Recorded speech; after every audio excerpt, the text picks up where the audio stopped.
G'day all, welcome to Southern Cross Amateur Astro. I'm Mark, and today I'm going to be going a bit away from what I normally do about capturing the stars and the planets and nebulae across the night sky, and move into the daytime and have a bit of a talk about the solar eclipses. Generating a lot of interest at the moment. There's one across Northern America in the next couple of weeks, and there's also a lot of confusion out there for new and beginner astronomers or people who just want to be able to capture it because it may be a once in a lifetime event for them. So I want to clear up a lot of the confusion, and mostly I want to talk about selecting the right filter to use with your gear to protect both your gear and, more importantly, your eyes, whether you're doing it through a camera or through a telescope or whatever, just visually or capturing it on a video or a picture. And I want to help you make the right filter choice. Just sort of a bit of a public service announcement from Southern Cross Amateur Astro. Now, there's a couple of different ways to look at filters.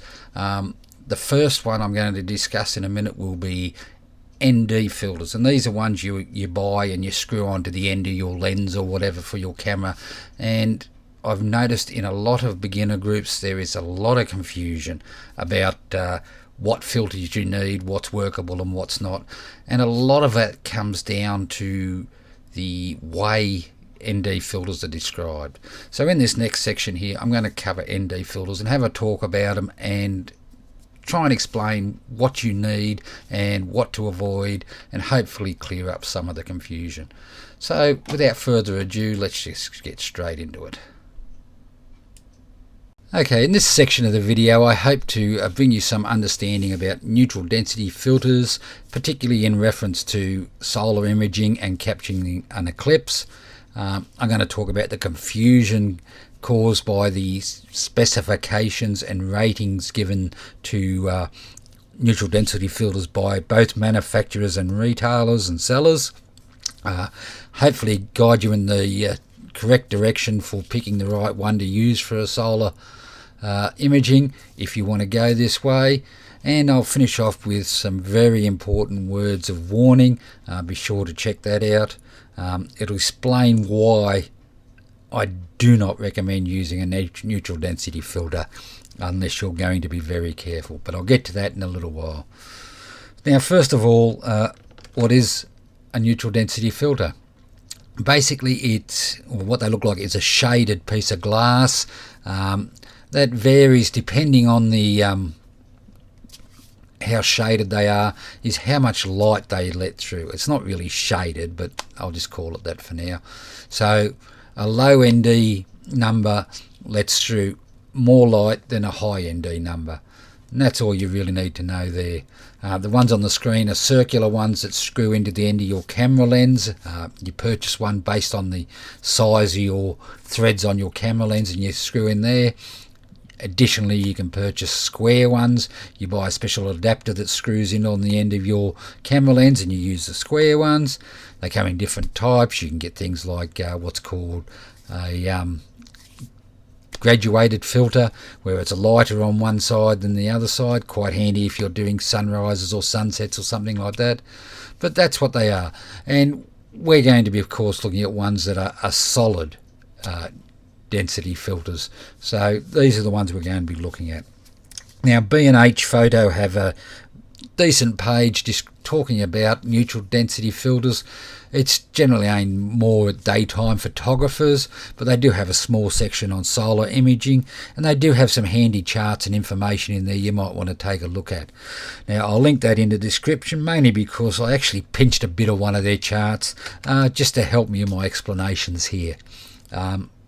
Not so much for the information it contains, really, but it does help show the confusion of the very many different naming methods and specifications and ratings given to a neutral density filter that can quite easily confuse people.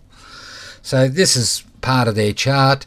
I hope they don't mind me using it, but up the top here they've got these first four columns are different ways that neutral density filters are named. You have the stops of light reductions, the optical density, the ND1 number, and the filter factor number, which is also sometimes called the ND number. So go figure it. No wonder people get confused. Now, the one I prefer that is the most common available is the stops of light reduction.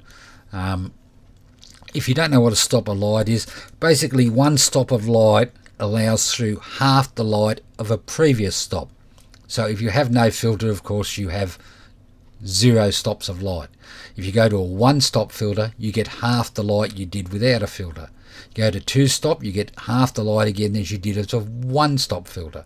A 3-stop is half the light of a 2-stop, etc., etc., etc., right down. And this is probably, especially when you're dealing with the size or the stops of light needed for solar imaging, this is probably one of the 2 or 3 best ways for them to be named. And it is better than some of the others because a lot of places will tell you how many stops of light it blocks. Now the next one over is the OD, the optical density number. And of course this is where confusion starts coming in, because this is called optical density. Some manufacturers and sites will list it as OD and whatever the number is. Some will list it as ND, then what the number is, and of course ND is also used in the next 2 lots I'm going to go through. And some won't have anything in front of it, they'll just have the number, and they'll just, they might tell you it's the optical density, or you've got to figure out it's the optical density. Now it is a good way, if you know it's the optical density number, it is a good way of deciding on your filter. But if you don't, it gets very confusing again. Now the next one, I haven't seen this one very often, but it's called the ND1 number, and again the ND is there, so confusion again. But this one is different. It's an ND1. Basically you have ND1, and then the following 2 digits directly relate to the stop of light reductions. So a 1-stop one will be ND101, a 10-stop one will be an ND110, a 14-stop one will be an ND114. So it directly relates to the stop. I haven't seen this number around much, but then again, I haven't been looking for neutral density filters for years, so maybe it is more common than I think nowadays. Now the final bit of confusion here is the filter factor number. And when you're talking to someone in daytime photography, this is the number they'll often use. You'll hear lots of time people talk about ND8s or ND16s, which are probably the 2 most common that are used. I've seen people use up to probably an ND128 for just normal daytime photography to get a bit of a longer exposure. But this is the number they'll use. And it gets confusing because 1, you've got the ND, and 2, numbers here are repeated elsewhere, especially in the stops of light. And that can cause confusion. I was on one forum yesterday where one of the users had heard the number 16, and he of course thought they meant an ND16. Now an ND16 only allows through 1/16 of the light of no filter, and that doesn't sound too bad. The only problem is when it comes to solar imaging, it is useless. Now what do you need? Well, you do need about a 16 stop.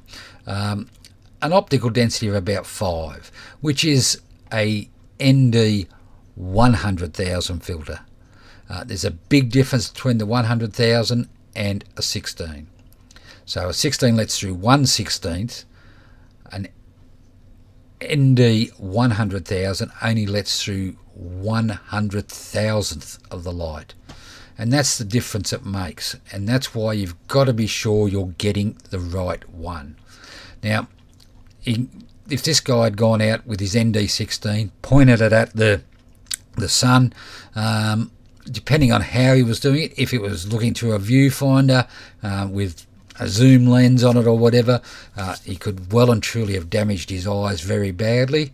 And the second thing is after even just a few seconds, the sensor on his camera would have started cooking.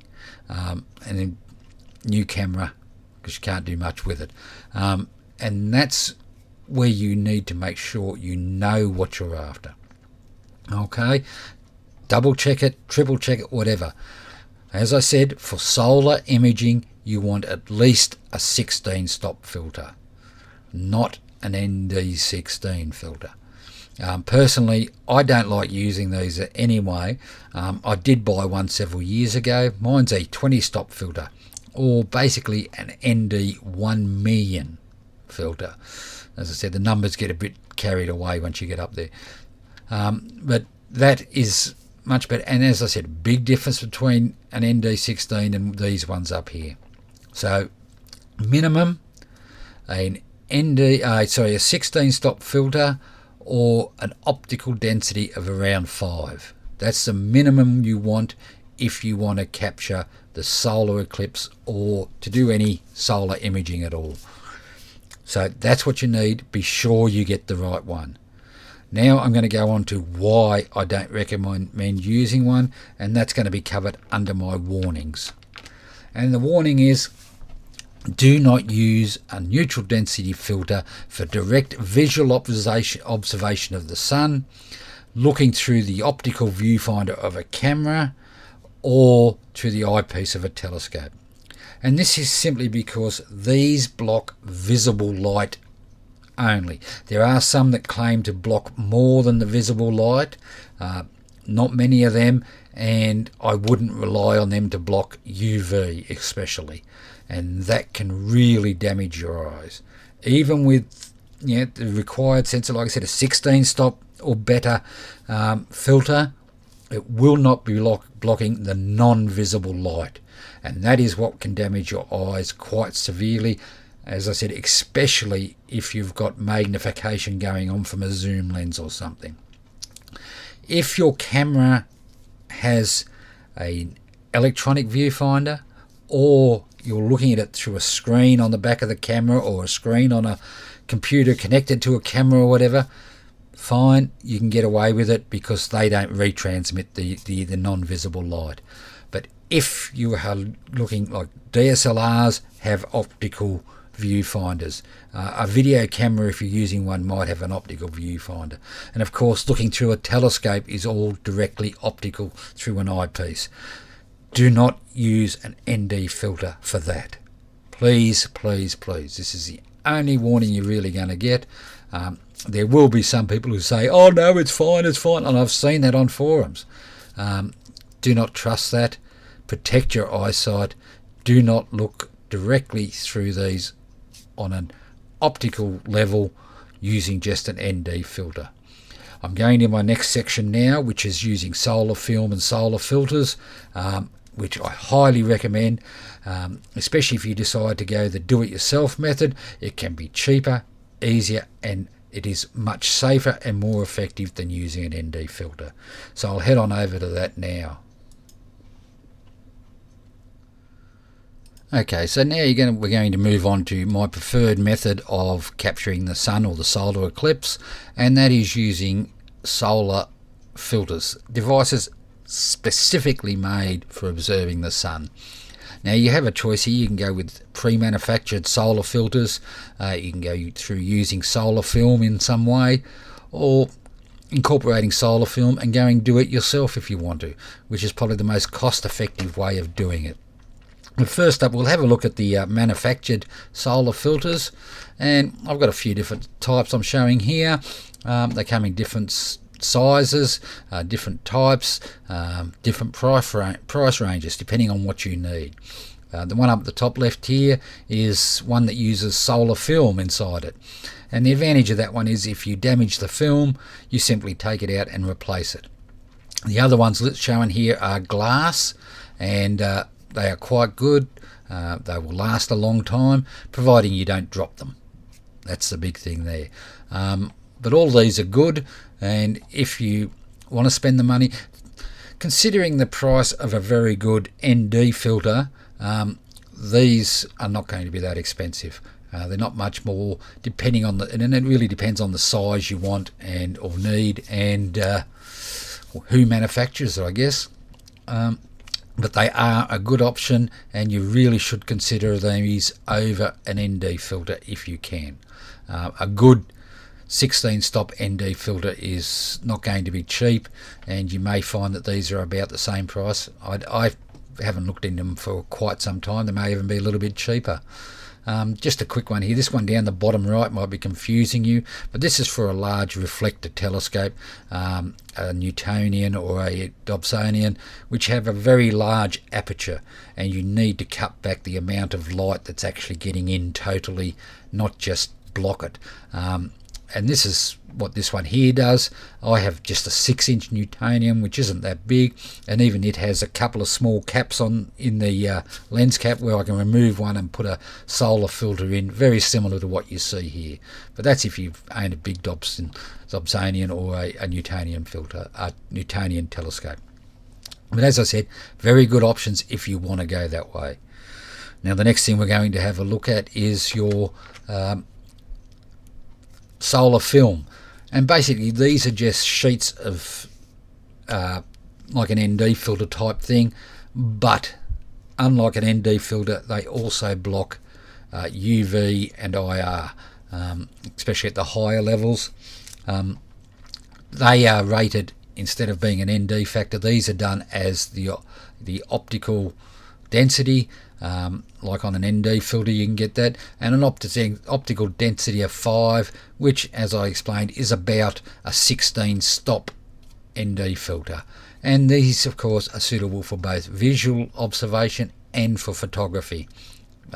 As you see here, they call this a safety film rather than just a film, and that is probably the best option to go, whether you're going to be looking through a eyepiece on a telescope or using a camera. I recommend going with the OD5. The OD 3.8 is suitable only for photography. As you see, it's called a photo film. It is not suited for visual observation, and you can go that way, but I really do recommend going the OD5. And both of these are cheaper than either ND filter or a solar filter. It's cheaper than both to buy this, and you can go with something as simple, if you trust it, as a bit of this paper over the end of your lens with a couple of bits of elastic band. Personally I wouldn't go that way, but you can go that way. But there are other do-it-yourself options, and it really, for something you may only use once in your life, I do recommend going this way. You can go out and you can buy a 16 stop filter. They're quite expensive, and if you're only going to use it once, it's a bit of a waste because it doesn't do the proper job anyway. By going do it yourself this way, you may pay only a quarter or a third of the cost of an ND filter, and it can be made from simply something as simple as making up a tube to go around the end of your telescope or your camera lens that can be secured in some way, simply because you don't want it blowing off or something in the middle of your imaging, and then sandwiching the film between a couple of bits of cardboard. It can be as simple as that, and that's what the one on the bottom left, the middle and the top right are. They're just bits of cardboard with the solar filter sandwiched in them. The one on the bottom right here is, I believe, 3D printed, same sort of thing. It will last a bit longer if you want to go that way, if you're planning on using it for just the sun on another day. And the other option is, top left here is a handy one, and this is using a step-up ring from a camera lens and using that to make one that'll screw into the end of your camera lens. But all of these are good, all of them are cheap, and it is quite a cost-effective way to do it, to get something that's going to work properly.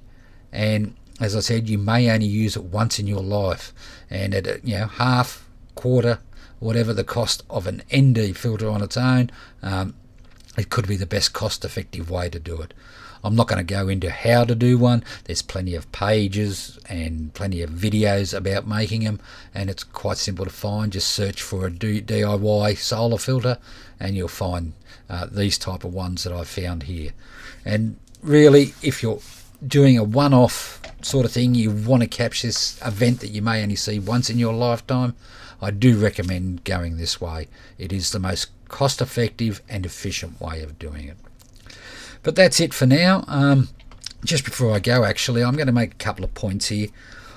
These filters, whether it's an ND filter or the solar filters, are white light filters. You will not get a colour image direct from your camera. even if you're using a colour camera, the image will come out white, because that's what they're designed to do, especially at the higher density levels of the ND filters. They are designed specifically that way, and you will only get white images out of it. Now, if you use a colour camera or whatever, you can go in later and adjust the channel colours in post-processing to get some colour.